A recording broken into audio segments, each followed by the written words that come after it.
I want to welcome you all to the Premiere Release Week. I'm Gary with Gary's Wine and Marketplace, here with Wes and Jeff, who are on the screen with me. And we're going to talk about Premiere Napa Valley wines. We're going to talk about the vintages. We're going to talk about lots of fun stuff. So first, I'd like to introduce the two esteemed winemakers on the Zoom call with me. I have Jeff Ames. And Jeff, you were born, I heard, in Germany, and you moved to Alabama. How did you go from Germany to Alabama? Say again? My father was in the Army. And so we lived there. We lived down in Fort Ord, down in Monterey and Carmel. And then my father wanted to get into politics. And so we moved to Memphis. And then I ended up moving down to Alabama for high school and college. So the Southern accent's just kind of never going away, apparently. That's what so, and you wanted to go into law school, and you took a right turn from law school into winemaking? Yeah, I was supposed to go to law school, and then I took a class called Economic Analysis of Law, and then decided very quickly to never go to law school. And so, yeah, I got a job at a wine shop in Memphis during summer school when I was getting my master's in education, and then got a job up in Oregon at Rex Hill, up there. Lynn Penner-Ash hired me up there for harvest in '98. Then I came down to California in '99 and just never went home. That's great. And you make wine for some great wineries, right? You do Tour, Outpost, Maybach, work with Thomas Rivers. Do you still work with Thomas Rivers Brown or not anymore? No, I stopped working with Thomas after the 06-07 harvest. Okay. Thomas was working at Turley and I was working at Duckhorn. And so when he stopped working at Turley, I stopped working at Duckhorn. And so we started working together then, and then picked up the Schrader brand because Cohn's Garden made the 98 and 99. And then Thomas and I picked up, Thomas had made the 2000 and put it into barrel, and I came on with him in 01 for that. And then, yeah, we started making the Maybach wines in 04. We were up at Outpost. Well, I mean, Thomas still is. But yeah, no, it's, he's Sumter, South Carolina. And so I grew up down south. And so it's just a bunch of Southern accents rolling around the valley. That's a frightening thing. Well, Wes and I have that northern accent, but we'll get to that in a second. And you also have your own label. You want to tell us about that a little bit? Yeah, so I started, it's called Rudius, Rudius, and I started that back in 05 with some Syrah and Grenache, and then kept doing that, and then bought a property up on Howell Mountain, house and vineyard up there, and then split the Chiaroja vineyard with Tor. So we do a Chiaroja for Tor and a Kayla Elizabeth for us. So yeah, it's it's a much smaller brand than the clients, but it's always kind of fun to have. That's great. And for those of you who don't know, you've been at Tor for a long time. It's like 2003, if I remember correctly. Yeah, I took over. It was the 03 vintage that I took over for Tor. I was with them in 01 and 02.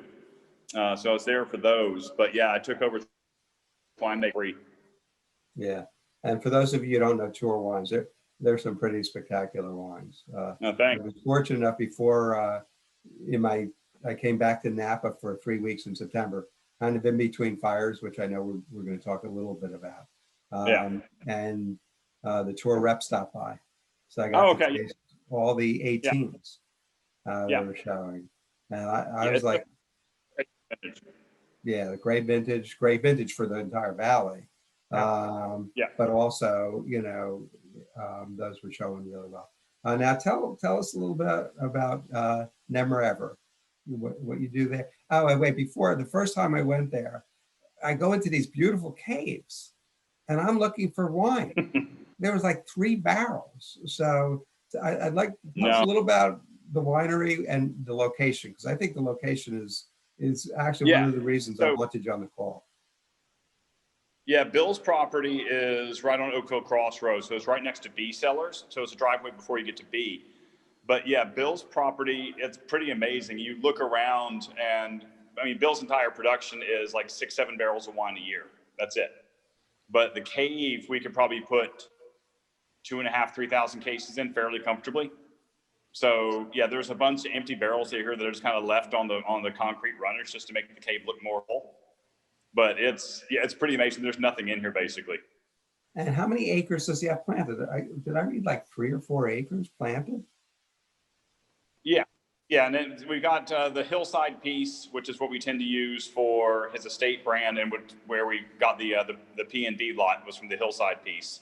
And then the lower area, which is what usually goes in the complement, we were making that. Unbelievable. Okay. So any other things you want us to know before we introduce Wes and his high-tech office? Yeah, I know it's sad. I'm sitting here like holding my phone, got my hat on backwards so everybody can see me, and you got that sort of shiny office up there. No, it's just thanks for everybody for participating. I mean, it's not a year like any guys like me have ever seen out here before. I mean, it's my 20th or 21st vintage in the Valley, and we've never seen anything like that. So the support that everybody gives for PNV and those auction lots is fantastic. Yeah, no, thank you. And let's bring Wes onto the screen, and I'll introduce him. And Wes, we speak the same language, don't we? You still have your accent's a little thicker than mine still. Well, that's true, and I probably speak faster. You've been in Napa for longer than I have, so you might just be speaking a little slower. You grew up in Princeton, right? Yep, Jersey boy, born in Ridgewood, raised in Princeton. And then when did you go to Napa?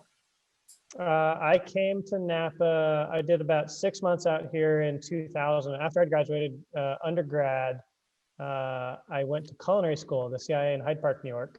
So I did an internship out here in 2000 at the French Laundry. I finished my schooling there and then came back here full-time in 01. So you spent 6 months at French Laundry? 6 months at that time. Total, I came back for a full-time position in 01. I spent about 2 years at the French Laundry. And I remember that because we had dinner and you mentioned that, and you still have yet to take me there for dinner. I'm just going to, since I have you, and there's an audience that will hear you promise that you will take me there for dinner. I promise I'll take you there. We have to bring They're doing Liz some too. wonderful outdoor. I was actually earlier in this crazy pandemic. I was dropping something off at the restaurant for Thomas, and this is when they were hosting guests outside. And I tell you what, I showed up and I said, man, what an amazing setting. I mean, obviously, for those of you that have been to the French Laundry, that garden outside, to sort of have that experience in this sort of serene environment with like 6 or 8 other tables around you, and you have all the space in the world and all of the support that you'd get from a regular dining experience there. I mean, it looked amazing. I mean, it might be a little chilly tonight, but we'll do it. It's amazing what as a restaurateur, what they have to do, and my heart goes out for them every day. No question. It's we've been in the world of misfortune, and like we talked about before everybody got on, we can't all there's nobody that wants 2020 to continue. No. But we're able to do business. I know you guys are changed your model, but you're still at least doing something. Some of these restaurants and restaurateurs, my heart really goes out for. Oh, there's no question. Especially as the weather changes, right? I mean, what is a restaurant to do when all of a sudden it starts raining, it starts snowing, it's too cold, So we just have to, I bought a bunch of gift certificates for some local restaurants here in New Jersey and in St. Helena and Napa. And that's my suggestion to friends, is just, support them in any way possible. So when you came back to make wine, when you decided you didn't want to cook and you wanted to make wine, you figured you would slum it and work at what winery was that again? Well, I figured it was time. A buddy of mine had posed a question, as my family bought the property here at Vineyard 7&8 in 99. That's a whole other story, but a friend of mine who was a winemaker had posed a question, said, have you ever thought about getting involved? And I said, yeah. And he said, you guys are talking about turning, this into a brand and getting things going. I said, yeah, but I also don't want to just go work for my father, and because I have no value to the business. So figured if I go get a harvest position, and I sprinkled a bunch of resumes around and reached out to a bunch of people, and was about to accept a position at another winery, and I got back and there was my email from Bob Levy at Harlan Estate. He says, you still looking for that harvest internship? And I went up there and I talked with Bob. He says, I probably only have an internship for a couple a couple months, we just need someone to help drag hoses and get dirty in the cellar. And I said, that's great. And I figured, I learned something. Maybe it teaches me a little bit more about the relationship of food and wine, and I get some experience, and maybe I get a bottle of wine from it at the end. And 2 months later, harvest is over, pretty much over, and there's still plenty to do. And he says, can you stick around a little longer? And I said, yeah, absolutely. And so a little longer was 4 years. That's pretty, you can learn a lot. So was it just at Harlan, or you worked at Bond also, didn't you? Harlan and Bond. So at the time, both brands were still sort of in their, Bond was definitely still in the growth phase. So Bob obviously overseeing both properties. Corey Empting was the assistant winemaker at the time, and he was actually finishing up his school at Cal Poly. So it was the two of them, myself and the cellar team. And, when it was not a harvest day, it was whatever the job was needed. We went from one winery to the other. And then on harvest day, if we were picking at both places, you sort of split the crew, and one crew went that way, one crew went the other way. So it was actually really great. To be able to see an estate model with no holds barred, and then be able to see, the single vineyard model, with all the different Bond vineyards was an amazing learning experience. That's great. Anything else you want to let us know before we start talking wine a little bit, and Pete and Premiere Napa Valley wines in particular? I don't know. I can't believe, just like Jeff was saying, he's been in Napa for 21 years.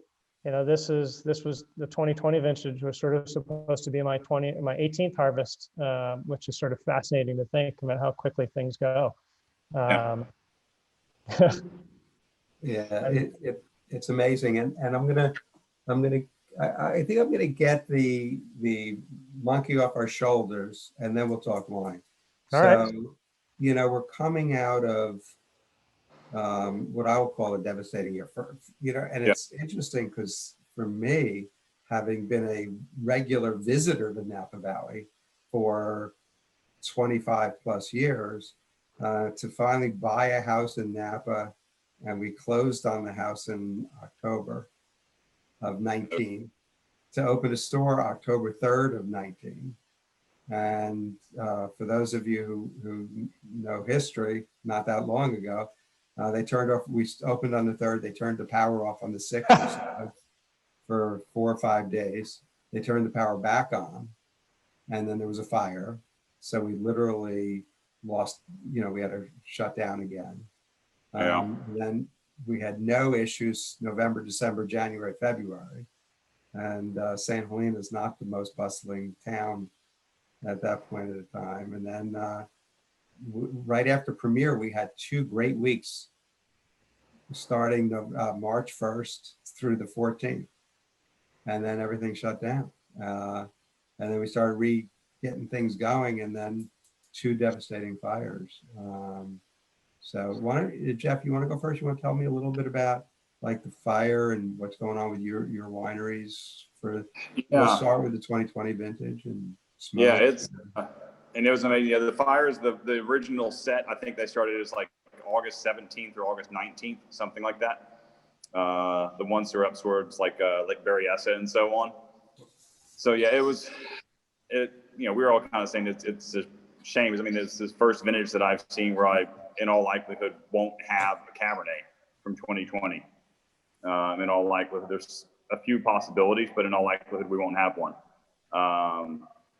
It's a shame because the vintage, like I was talking to a few different guys early on during harvest and sampling and such, and everybody was saying how amazing everything was looking. Clusters were loose, flavors were great, everything was healthy. Stuff had gotten kicked off a little bit early this year, and then it all just kind of got shot down.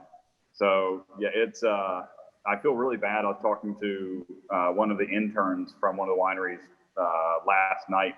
I felt horrible for her, but she had come out from Memphis. And so all of these interns basically came out for a vintage where they didn't have anything to do. They moved out here, and so a lot of them had to basically end up moving home because there was no work.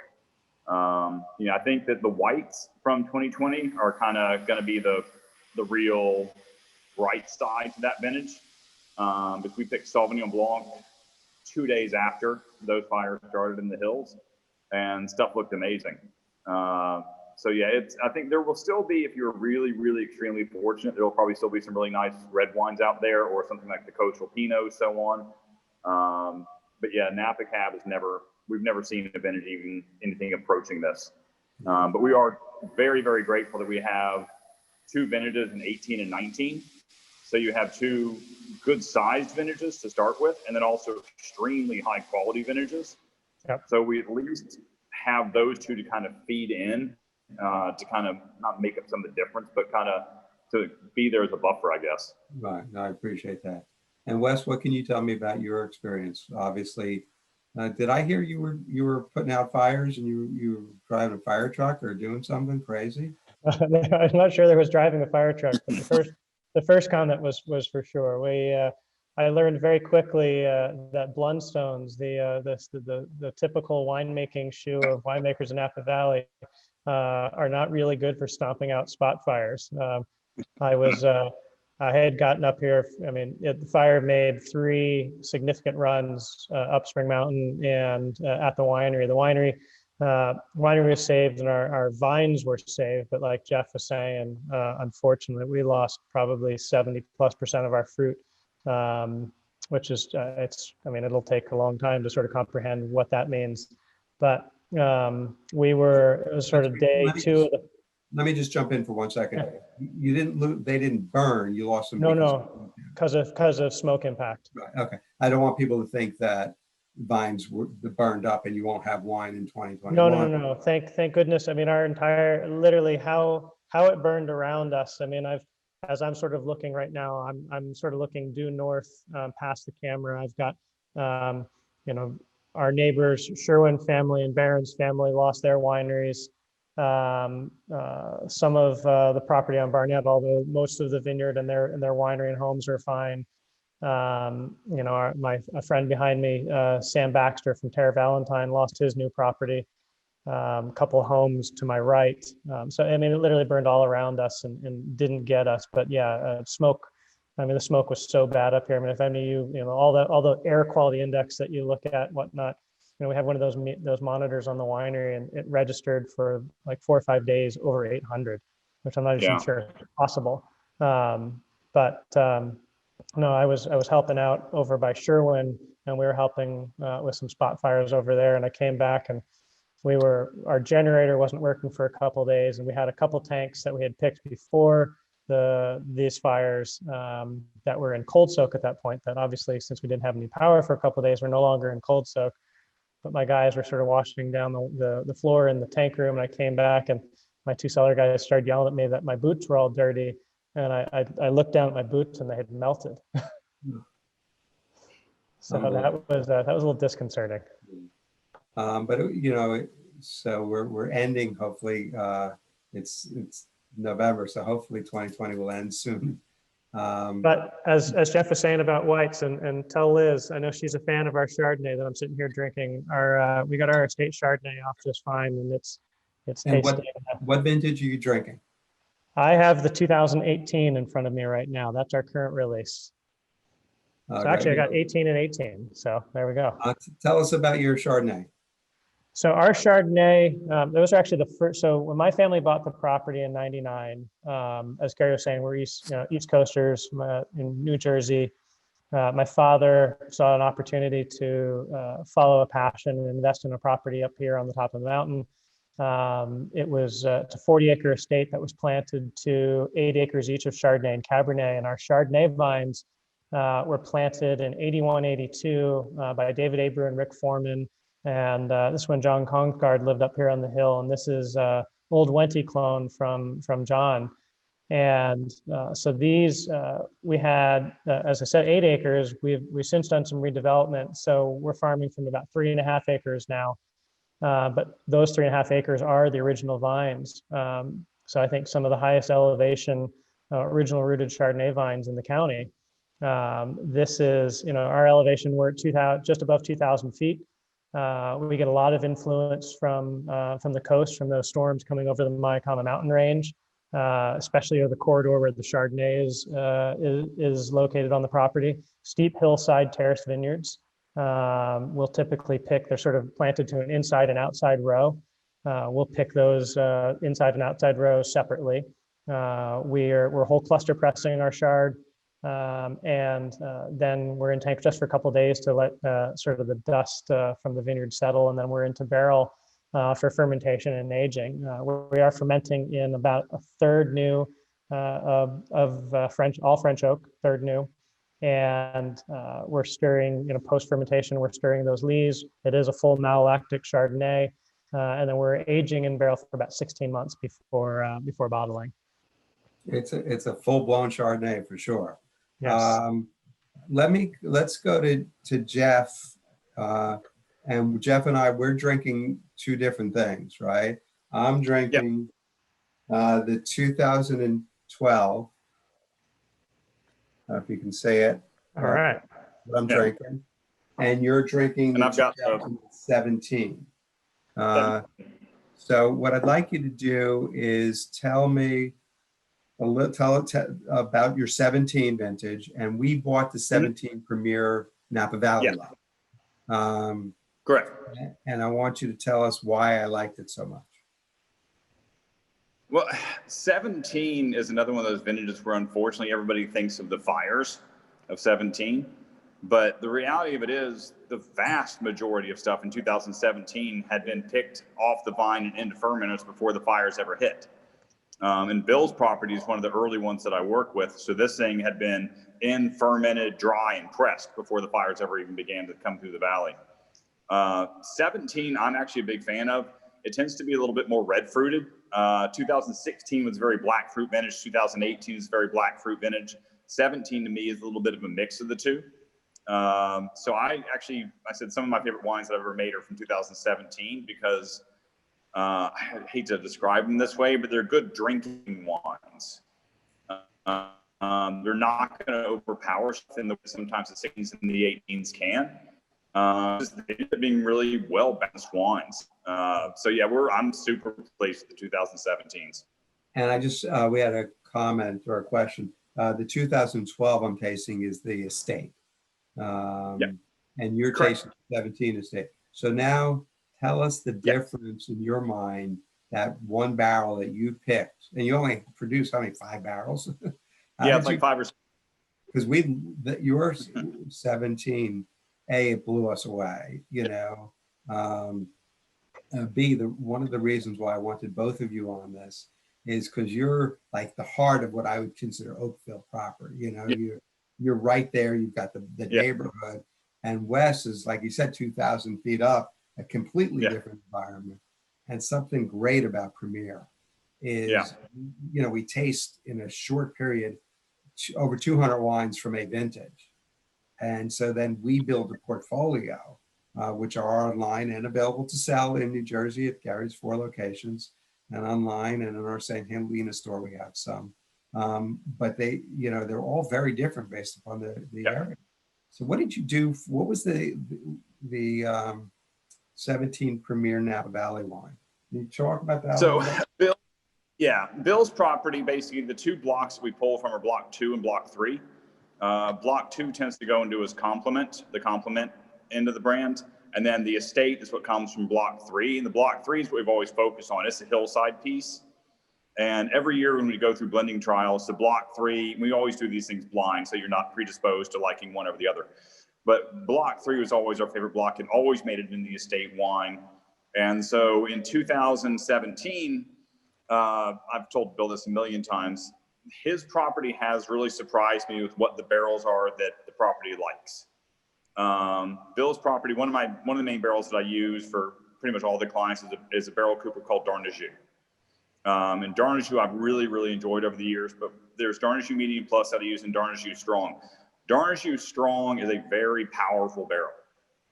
It takes a lot of stuffing in a wine to be able to take that kind of power from the wood. And I've told Bill a million times that his property has always shocked me because it really, really loves Darnajou Strong.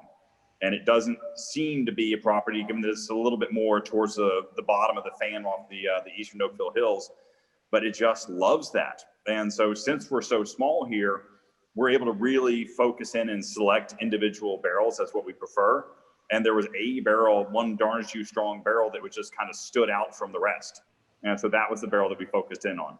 Yeah, and it was truly one of the highlights. Yeah. And I just remember that it had the richness, right? You know, that you would hope and get, but it also was not overpowered. I didn't find it overpowering. No. I found it rich, but truly elegant. Yeah. And only 5 cases produced. Yeah. Like most Premiere Napa wines, you know, you think about it, it's a lot of work for 5 cases. It is. But it's definitely it's proof that you guys really care, because you don't make any money on it. No. But the wines that you produce are the top of the top. Yeah. And it's just, you know, they age unbelievably well. And I'm fortunate today because I'm getting to, normally I don't retaste, you know, because I buy them, I try to sell as many of them as possible in advance, and I taste them at friends' houses. So I make them buy it retail, and then I go to their house for dinner and make them drink it with me when it's ready. So I think that it's a good gig if you can get away with it. But it's also good to retaste them, and the wines are showing very well. And Jeff, sustainably produced. I know, Wes, you are also. Tell me what that means and why it's so important. I mean, with Bill's property here, I think people need to keep in mind here in the valley, a lot of like Bill's house that he has here in the valley and the winery are on the same parcel. So we try and be really careful. For instance, since most of the homes here in the valley are on well, anything that you put onto the vineyard, anything you put on your vines during the rainy season basically goes into your water table. So if you put something on those vines that isn't healthy for the earth, isn't healthy for the environment, the reality is you end up drinking it because it's going to go into your well. So in addition to just simply doing what's good for the environment, which people out here come to grasp and appreciate far more in the 20 some odd years that I've lived out here, it's also just good because we're all drinking the same water. We're all enjoying the same life out here. And so just don't put anything on there that you don't have to put on there. So you tend to minimize any sulfur use, tend to minimize fungicide use, anything like that, and you can. That's great. Thank you. Before I get to Wes, I want to point out a couple of things. One is, and I did this research today, and for those of you who know me, you'd be surprised that I actually did some research. We've gone to Premiere Napa Valley 24 times in a row. I taste an average of 200 wines per Premiere, if not more, actually. And which gives us, as I call it, a palate memory of that vintage, right? And we do it before there's no press out at that point. So we get to taste all these great wines before the press. We purchased 337 different wines over the course of these 24 years. Mostly 5K slots, but some 10 and some 20. And on the next call, for those of you who are joining at the 8:30 call, and Mike will put up the link and everything for you. Some of them are 20K slots, which gives us an opportunity to share the love a little bit more. But in introduction of Wes, our number one purchased wine is Vineyard 7&8, which we've purchased either 7 or 8 times. I believe it's that I should say it's either 7 or 8. And it just shows us, you know, the love of that wine. Nemerever, I just was introduced to recently. Because you drive by, you know, I don't even know, I didn't even know it was there. So you never know. It's a new love affair. And that's another thing you know, for me, that's great, is we keep discovering new wines. There's so many new wines. And by doing these tastings and getting to taste so many wines in a short period, you start finding people that you didn't know about. You either hadn't read about them, or they're under the radar, or they're just really releasing. But in your case, it's just it's so small production.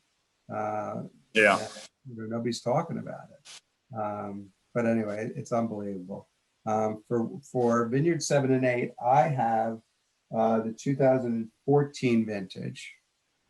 And Wes, you're going to be tasting the 2018. Yeah, I got the 2018 from barrel. I'm going to taste the 14, and you're going to tell me from your memory what the 14 was. You're tasting already. Come on. How can we both taste at the same time? I'm not tasting the 14. You're tasting the 14. I'm tasting the 18. I just had to take a sip. Okay, There's wine in front of me. 14 while I'm tasting. So 2014 was a fun vintage for us and for me personally. It was the first year that Martha McClellan joined us as our winemaker and my partner in crime in the cellar. She and I go back to really my time at Harlan. She and Bob Levy were making the Levy McClellan wines there at the time. She really sort of took me under her wing back in the Harlan cellar and sort of helped fuel my fire and sort of interest in learning and growth in winemaking. And so when I came up here in 2007, I actually called her and asked her if she'd be interested in joining the team. And she couldn't at the time, but she introduced us to our founding winemaker, Luc Morlaix. Luc and I worked together from 2007 to 2013. And then in 2014, an opportunity to sort of close the circle, and Martha and I reconnected. So a really fun vintage for Premiere. And just like Jeff was saying, just like you're saying, Gary, for us as winemakers, I think Premiere is a time that we get to play around and find something that really, truly highlights the vintage, whether it's a specific barrel, whether it's a specific technique, something obviously different than what we're putting in, what we're bottling under our own labels. So the 2014, one of the things that when Martha came on that we changed fairly significantly in our fermentation process is we started doing a lot of barrel fermentation, fermenting in 60-gallon barrels. So that's a process by which we're taking new French oak barrels, we're taking the heads off, we're going in whole berry into these barrels, putting the heads back on, putting these barrels on these rollers that we have, rotating these barrels, 3 to 4 times a day for about 6 weeks, and really building a wine that has such great texture, really awesome aromatics. For us up here, obviously one of the biggest beasts that we have to tame as winemakers is the mountain tannins. So barrel fermentation, getting that early integration of the skin tannin, the seed tannin, and the oak tannin binding together from the very beginning. So our 2014 Premiere wine was from a single barrel fermented lot from the estate, which for us was a great way to highlight this new process that we were doing more of. And we now do for the estate Cabernet, we do almost we're doing 50+% of our cabs in barrel now. It's a bit of a pain in the butt. I mean, figure in a normal year we may have 50 barrels going through fermentation. So if you figure you're opening and closing each barrel essentially 4 times, you're opening it to fill it, you're closing it, you're draining it, then you're opening it to emptying it, and then putting it back together. So we've become our own internal cooperage. Although I have come to learn that my cellar guy, Pedro, who is definitely bigger and stronger than I am, it's about 1 hammer blow of a barrel for him to about 3 or 4 of mine. But we have fun doing it, and the results certainly speak. Let me understand. So you, the barrels you're talking about, they're 225 liters, right? So they're big. And then once they're done with fermentation, you put them in traditional French oak for a long time. Yeah, so it'll take, we'll put it's usually about 430 pounds of fruit of whole berries that go into the barrel. You got to leave a little space to allow the expansion during fermentation. Some of the barrels overflow a little bit. You try to find that fine balance to when the cap of the berries rise, you get it right up to the top of the barrel. But yield at the end of the day, at the end of fermentation, it yields to about 3 to 4 fermenting barrels will complete a finished full barrel of wine. So we'll go back into those barrels. So like if we have an 8-barrel lot fermenting, that might turn into 2 or 3 barrels finished wine. So we'll empty that fruit into the press. We'll put the barrels back together, and we'll go back into 2 or 3 of those barrels that we were fermenting in, because those were new oak barrels that we were using for 2 months. So we're not doing 200% new. We're going back. We're still staying with that 100% new. And let me ask Jeff, do you use 100% new wood? And you're doing it for like 18 months. Yeah, no, we'll barrel down to probably 85, 90% new. So if we have like a 5-barrel lot, 4 of those are going to be new. 1 of them is going to be used. Because after your post mallow racking, you're going to burn that used barrel on taking that to fill up the other ones. So by the time we go to bottle, we're usually, if we're not 100% new, by the time we actually go to bottle, we're pretty darn close. I'm laughing at the economics of a production that could be 5 or 6 barrels. And then you give 5 cases away to Premiere so we could buy it. I wanted to point out this label. It's hard to see, but it's really cool. And one of the things that makes it so special, it says Premiere Napa Valley, obviously. Auction, if I could see that, it'd be a miracle. Auction 20, lot number 142, and 42 was one of my lucky numbers, which is probably why I bought it, not because I love the wine so much. 2014 vintage, Vineyard 7&8 homestead, which is just saying that the vineyards are around your parents' house, right? Yeah. See, I know your property. Cabernet Sauvignon, and this is 100% Cabernet, if I'm correct. Yes. Spring Mountain District. And then what's cool is it's got WS. That must be some famous guy's signature. So it's got Wes's signature on the label. And this is bottle 37 of 60, which means that I took this from my store. So you owe me like $600, but we'll talk about that. And what is cool about it is that each bottle is hand signed, limited, in this case, bottle 36 of 60, and makes it really unique from a bottling point of view. But from a reality, what you guys are both talking about is it's the best of the best. It's a unique product, and it will never be identically done again. No. So it's really special.